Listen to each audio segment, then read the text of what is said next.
Assalamualaikum warahmatullahi wabarakatuh. Perkenalkan, nama saya Elina Nur Khalifah dengan nomor induk mahasiswa 20103011125. Di video ini saya akan menjelaskan tentang endometriosis. Endometriosis merupakan gangguan ginekologi yang ditandai dengan adanya jaringan endometrium di luar kavum uteri yang dapat memicu terjadinya reaksi inflamasi. Umumnya, jaringan patologis ini dapat ditemukan pada pelvik, ovarium, dan septum rectovagina. Kemudian, penyebab dan faktor risiko terjadinya endometrium ini dilihat dari beberapa teori. Yang pertama, teori menstruasi retrograde. Teori ini ditemukan oleh Samson pada tahun 1927. Dalam teori ini berisi bahwa menstruasi tidak mengalir keluar melalui tuba Fallopi dan melewati dari vagina. Namun menstruasi ini masuk kembali melalui tuba Fallopi, lalu masuk dan menempel pada rongga pelvis atau rongga peritoneum. Kemudian berimplantasi atau menempel lebih kuat di dalam permukaan peritoneum.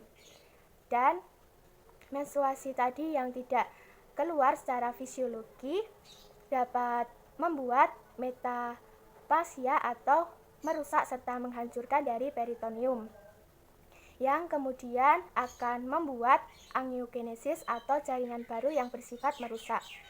Kemudian teori yang kedua ini teori imunologi dan genetik.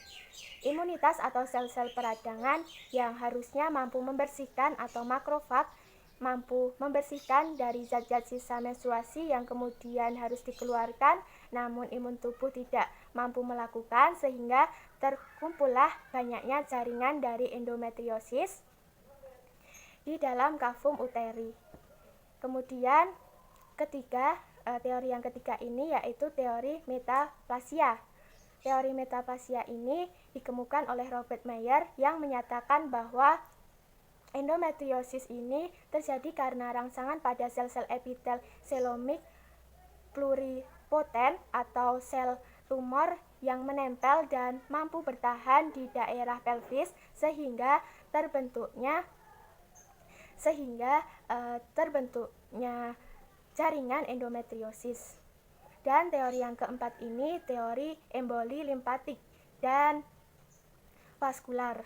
Teori ini dapat menjelaskan mekanisme terjadinya endometriosis di daerah luar pelvis dan pada retroperitoneal memiliki banyak sirkulasi limpatik. Suatu penelitian menunjukkan bahwa pada 29% wanita yang menderita endometriosis ini ditemukan nodul limfa pada pelvis. Kemudian tanda dan gejalanya yang pertama nyeri pelvik. Nyeri pelvik ini merupakan tanda utama endometriosis dengan ciri khas nyeri bersifat kronis dan berulang. Timbulnya sebagai dimenorea sekunder. Kemudian nyeri ini bisa terjadi 24-48 jam sebelum menstruasi dan mereda beberapa saat setelah timbul menstruasi. Namun rasa tidak nyaman ini dapat terjadi selama seluruh interval menstruasi. Ini nyeri ditandai konstan, biasanya pada pelvis atau panggul bawah atau sakrum. Kemudian tanda yang kedua ini dysmenorrhea yang merupakan nyeri haid yang disebabkan oleh reaksi peradangan akibat sekresi sitokin dalam rongga peritoneum akibat pendarahan lokal pada sarang endometriosis dan oleh adanya infiltrasi endometriosis ke dalam saraf pada rongga panggul. Kemudian yang ketiga ini dispareunia. Dispareunia ini merupakan keadaan nyeri yang terjadi ketika saat berhubungan seksualiti, di mana diklasifikasikan menjadi primer atau nyeri muncul dari saat mulai bersegama, dan sekunder atau rasa tak nyaman bersegama dirasakan setelah dimulainya sensasi bebas nyeri saat bersegama. Karena Akibat menempelnya jaringan endometriosis ini secara komplit pada ruang rahim. Kemudian tanda dan gejala yang keempat ini infertilitas, di mana endometriosis ini didiagnosa hampir 2 kali lebih sering pada wanita infertil dibandingkan wanita fertil. Karena itu endometriosis ini harus dicurigai pada kasus infertil.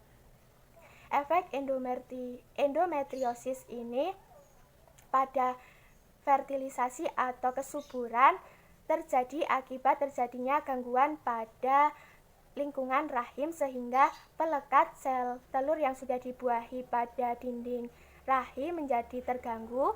Artinya sel endometriosis ini bisa menghancurkan sel telur yang sudah dibuahi karena bersifat metaplasia. Kemudian uji pemeriksaannya ini yang pertama uji laboratorium, kemudian dengan pembedahan laparoskopi, kemudian dengan uji USG, kemudian dengan uji MRI, dan kemudian dengan uji anatomi dan patologi. Sekian penjelasan dari saya, ada kurangnya mohon dimaafkan. Wassalamualaikum warahmatullahi wabarakatuh.